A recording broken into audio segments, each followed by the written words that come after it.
Ujumbe wa siri wafichua maelezo mapya kuhusu kifo cha mwanablogi Albert Ojwang. Hujambo mpenzi mtazamaji na karibu kwa taarifa zetu za Kenyascope, na tafadhali kumbuka kusubscribe.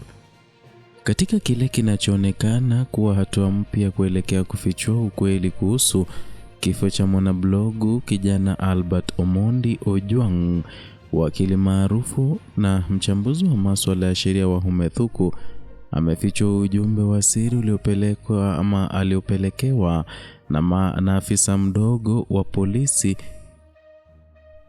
kupitia ukurasa wake wa Facebook. Ujumbe huo uliotumwa kwa faragha umeweka wazi madai ya mgawanyiko wa ndani kati ya vitengo vya jeshi la polisi, hasa baina ya maafisa upelelezi wa jinai ama ukipenda DCI na wale operesheni za kawaida general duty.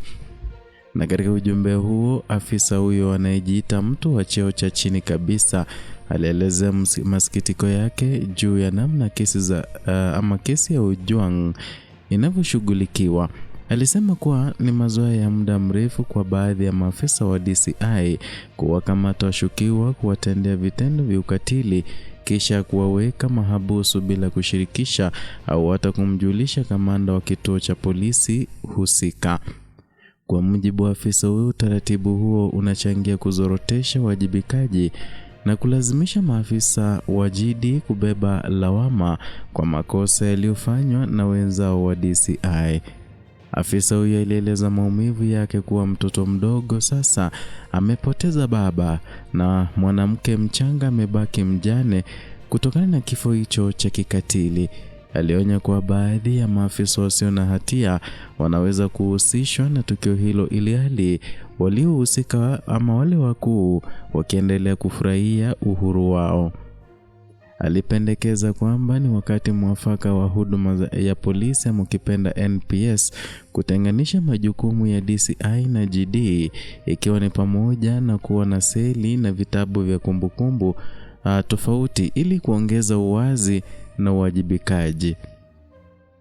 Albert Ojwang, ambaye alikuwa mwanablogu mwenye ushawishi mkubwa kwenye mitandao ya kijamii, alikamatwa katika kaunti ya Migori kwa madai ya kuchapisha taarifa za uongo mtandaoni. Baada ya kukamatwa, alisafirishwa kwa zaidi ya kilomita 300 hadi kituo kikuu cha polisi cha Nairobi kwa kile kilichoelezwa kuwa ni uchunguzi wa kina zaidi. Hata hivyo, siku chache baada ya kuzuiliwa, alitangazwa kuwa amefariki dunia, hali ambayo imezua maswali mengi kuhusu mazingira ya kifo chake.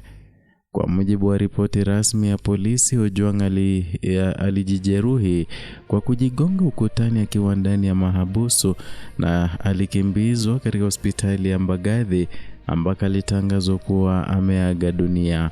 Hata hivyo, familia, wanaharakati wa haki za binadamu na mashirika ya kiraia yamekanusha vikali madai hayo, wakisema kuwa mwili wa marehemu ulikuwa na majeraha ya kichwani na maeneo mengine yanayoashiria matumizi ya nguvu kupita kiasi. Tukio hili limeibua hisia kali kitaifa, huku mashinikizo yakiendelea kutolewa kwa jeshi la polisi na serikali kuhakikisha kuwa uchunguzi huru na wa kina unafanyika. Mashirika kama Amnesty International, IMLU, Defenders Coalition na Vocal Africa yameungana na familia ya Ojwang katika kudai haki na uwazi kamili juu ya tukio hili. Kwa sasa jamii inaendelea kushuhudia hali ya sintofahamu, huku viongozi wa wananchi wakitaka majibu ya haraka kuhusu nani alihusika na kifo cha kijana huyo na ni kwa nini haki inaonekana kusuasua licha ushahidi wa mazingira tata. Ujumbe wa afisa mdogo kwa wakili Wahome Thuku huenda ukawa mwanzo wa kuanika mfumo wa ndani wa usimamizi wa sheria unaohitaji mageuzi makubwa.